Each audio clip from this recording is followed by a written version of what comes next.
Today, we continue our work to restore the committee's traditional oversight role, which I have tried to work on since I've become chair. Director Wray, your testimony marks the fourth time you've appeared before this committee since January of 2021. I want to begin by thanking you for the work that you and more than 35,000 FBI employees do to protect America and uphold our Constitution. I'm troubled that the FBI is facing baseless claims that you have been weaponized for political purposes and dangerous calls to defund the agency. There are people listening to that sort of rhetoric. This irresponsible charge has real consequences. Just last month, a man from Tennessee pled guilty to a December 2022 plot to attack the Knoxville FBI office and kill the agents involved in the investigation of his co-defendant's participation in the January 6th insurrection. This committee plays a critical role in holding the FBI accountable to the American people, but I urge my colleagues to exercise this oversight in a responsible and respectful manner. I urge my colleagues as well not to engage in bullying or conduct unbecoming of a member of this committee. One of the central concerns that I would like to raise is the troubling increase in hate crimes in America, including anti-Semitic, anti-Arab, and Islamophobic attacks in the wake of the Middle Eastern conflict. The FBI must continue to respond swiftly to these threats. In Illinois, we are still grieving the horrific murder of a 6-year-old Palestinian American, Wadi Al-Fayem, and the violent attack on his mother by a man who targeted them simply because of their national origin.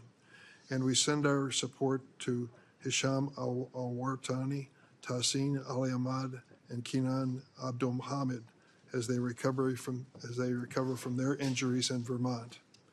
These 3 young men of Palestinian descent were shot while walking to dinner. When they were attacked, 2 were wearing keffiyehs, a traditional Palestinian headdress. The Jewish community has also experienced an historic surge in threats, vandalism, and attacks.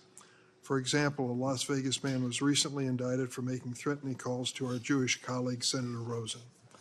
I strongly support the FBI's critical work in combating all of these threats, but there is a need for continued improvement, especially ensuring that more hate crimes are actually reported to law enforcement.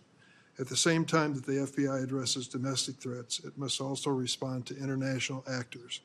Just last week, the Justice Department unsealed the indictment of an Indian national accused of conspiring to assassinate a Sikh American on American soil at the direction of an Indian government official.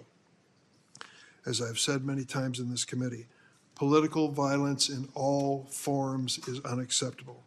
An attack on any individual based on their race, ethnicity, gender, sexuality, nationality, religion, or disability is not consistent with the values of America.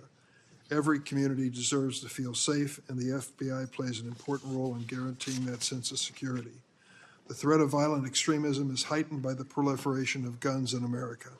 Since the enactment of the Bipartisan Safer Communities Act, the FBI has conducted more than 100,000 enhanced background checks for gun purchases under 21, keeping firearms out of the hands of prohibited people. There is more work to be done. Director Wray, I want to thank you for hosting me yesterday at the FBI headquarters for a demonstration of the FBI's use of Section 702 of FISA. There is no question that Section 702 is a critical tool for collecting foreign intelligence and protecting America. I appreciate the reforms you put in place with the FISA court to address what the FISA court called widespread and persistent violation of 702 rules. I still remain concerned, though, about protecting the communications of innocent Americans from warrantless surveillance. I look forward to continuing to work with you to reauthorize 702 with the significant reforms we need to protect the privacy of innocent Americans.